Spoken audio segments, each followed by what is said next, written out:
situacija tokia. Pagaliau esu klinikų stoteliai, bet pasižiūrėkit į gatvę, koks kamštis. Va, matot? Nu ir kodėl toks kamštis, kaip manot? Na, tai ten toliau už manęs yra sankryža su Žolyno gatve ir ten vidury sankryžos sumanė Peugeot vairuotojas vidury sudėsti. Tai ką jis padarė, pasidėjo avarinį ženklą, jis nei nustumė mašinos, nei ką, tiesiog sėdi joje, laukė kažko ir dabar pirma eismo juosta užblokuota kaip ir. Oi, pasižiūrėkit. Va, eina per visą Vilnių toksai.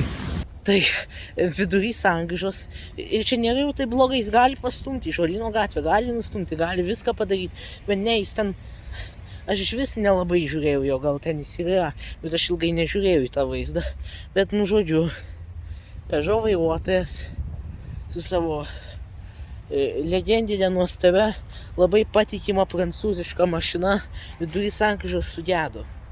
Ir neįtikėtina. Nu, dabar užsikimšęs visas Antakalnis. Tiesiog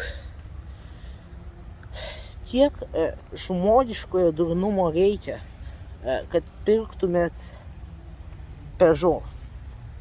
Visų pirma. Visų antra, tiek žmogiškojo durnumo reikia, kad sustotumėt vidury sankryžos ir tiesiog ten stovėtumėt vidury sankryžos, blokuotumėt visą pirmą juostą ir sukeltumėt, parodysiu jums. Va, čia pravažiuoja. Va, visa pirma juosta užblokuota, nes turi išsukti visi iš tos pirmos juostos, nes užblokavo Peugeot vairuotojas. Nu tai